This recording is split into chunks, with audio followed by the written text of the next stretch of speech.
Bonsoir. Je suis un peu comme le nem sur le gâteau. Vous avez certainement remarqué que j'ai un petit accent alsacien. En fait, je suis originaire de Hong Kong et je voudrais ce soir partager avec vous ma quête pour l'équilibre, à la fois un équilibre culturel et identitaire. Donc, un petit teaser. Voici comment j'étais il y a 30 ans. Voilà, donc voyez-vous, un petit gros au milieu, c'est moi. C'est moi à 10 ans. Et j'ai dû parcourir pas mal de choses pour me trouver. Dans un premier temps, c'était un décalage culturel complet. Je suis arrivée en Alsace et non seulement je ne comprenais pas le français, en plus le plus dur était de comprendre vos codes, vos valeurs. Je ne savais pas pourquoi il ne fallait pas parler trop fort alors que vous avez l'habitude de vous moucher avec toute votre force. Je me disais que ceux qui sortent de ma bouche n'étaient pas plus dégueulasses que ceux qui sortaient de votre nez. Et aussi au niveau de mon estomac, j'ai dû me réadapter. Vous avez cette salade de riz qui est vraiment dégueulasse. Pour les Asiatiques, le riz ne se mange jamais froid. Ou alors, en fait, c'est une nourriture qu'on garde pour donner au cochon le lendemain. Voilà. Et aussi au niveau des valeurs, j'étais assez perplexe. Je me dis que dans ce monde, il y a des gens généreux partout, mais vous êtes généreux d'une façon très particulière. À Hong Kong, par exemple, on va aller inviter les voisins à dîner assez aisément, mais on ne va jamais descendre dans la rue pour crier au nom des Tibétains. En revanche, chez vous, c'est très drôle. On va se manifester, peut-être en posant un jour de RTT, pour une cause lointaine, alors que vous n'êtes incapable de retenir les prénoms de vos voisins du palier. Donc je me suis dit, voilà, on a vraiment plein de repères complètement différents. Et voilà, je dû vous chercher et aussi me trouver là-dedans. Et encore, au niveau de la langue, c'était hyper curieux parce que pour le petit garçon que j'étais, ou que je suis encore, il fallait toujours me positionner. Est-ce que je suis travailleur ou travailleuse? Est-ce que je suis beau ou je suis belle? Ou alors, est-ce que je suis sympathique ou sympathique? Ah, là, je trouvais une pirouette. Mais je vais rester sympathique tout le temps. Ça va m'aider. Donc, au lieu de chercher dans les différences, je m'accrochais désespérément aux valeurs communes, aux valeurs universelles. Et ça me sauvait chaque fois. Et quand j'étais encore petit garçon, je voyais aucun problème, en fait. C'est le monde extérieur qui me disait qu'il y avait un souci. À l'école primaire, un jour, une prof m'a envoyé au tableau pour régler une équation. Et puis, une fois terminé, je suis allé simplement à ma place. Et tout d'un coup, elle a crié mon nom. Tamian! C'est mon nom en cantonais.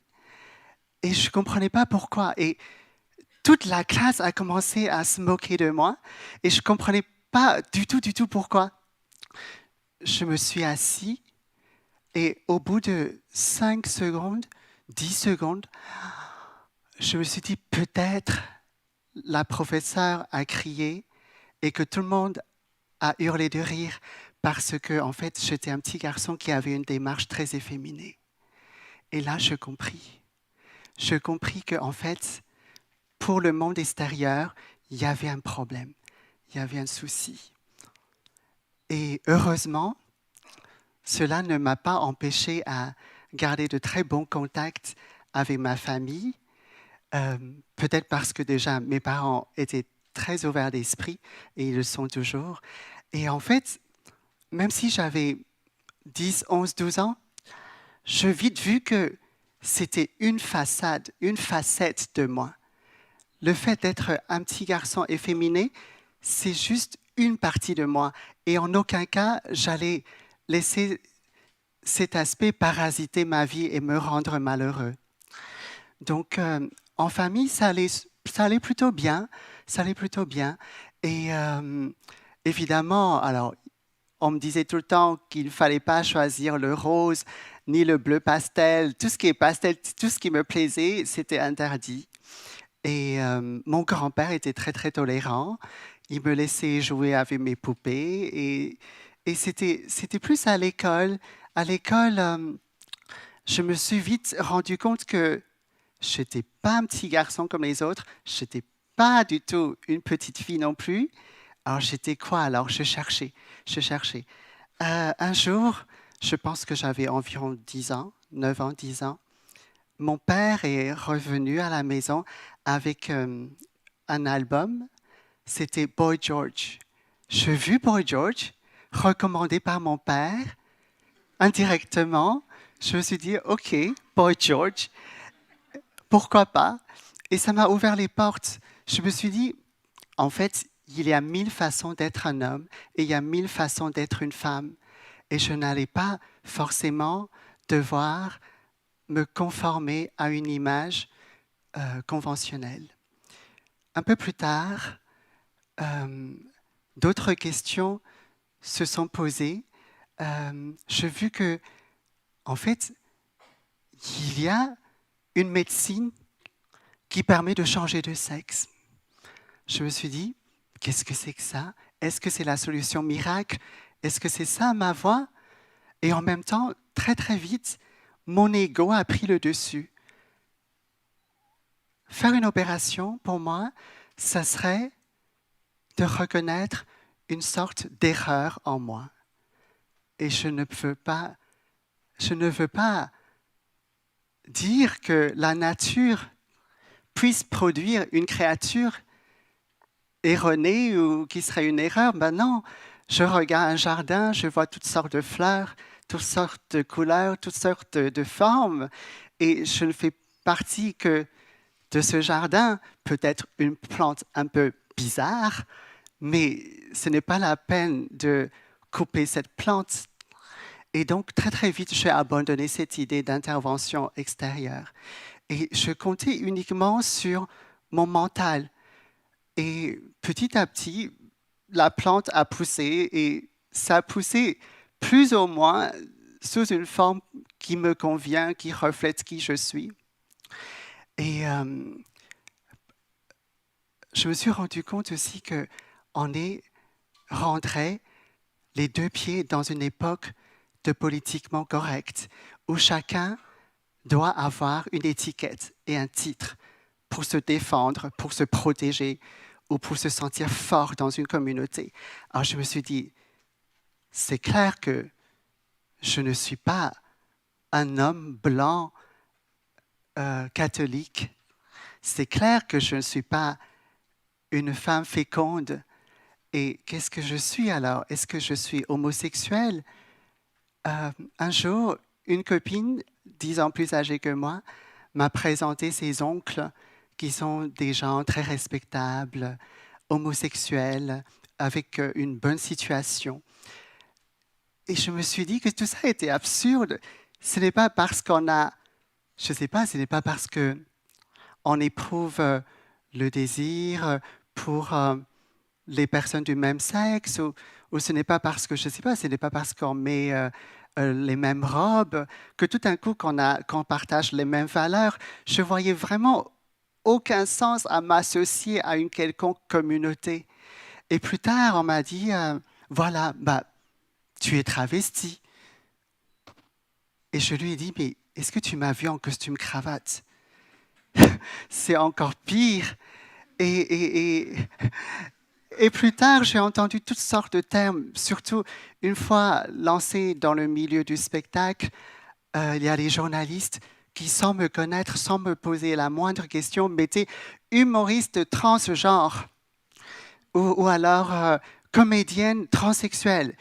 Et je me dis, mais moi qui consomme 100% bio, pourquoi ils mettent trans? Et qui a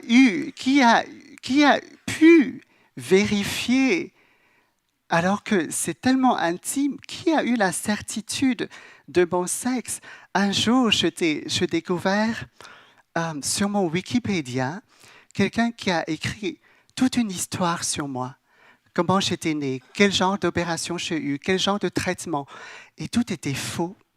Et j'ai dû me bagarrer. En fait, vous allez voir, si vous êtes célèbre un jour, vous allez avoir une page Wikipédia. Et il est impossible de mettre la main dessus. En fait, votre identité ne vous appartient plus.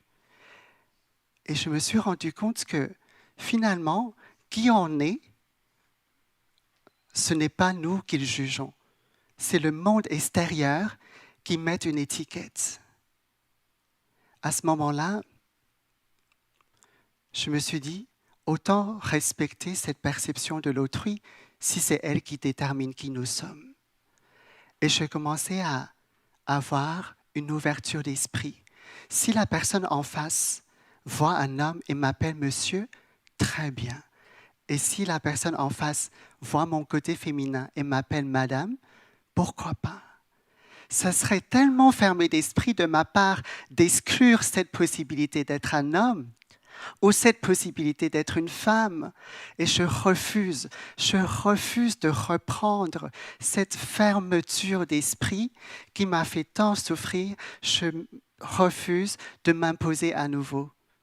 Donc aujourd'hui, je me dis, voilà, soyons libres, soyons libres.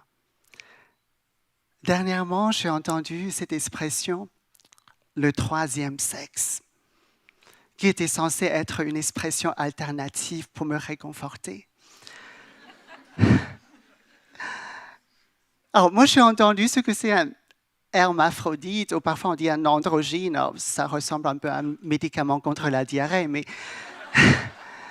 mais bon, ok, troisième sexe. Je me dis, bon, déjà, c'est un espace confiné et vous mettez encore un troisième sexe. Et...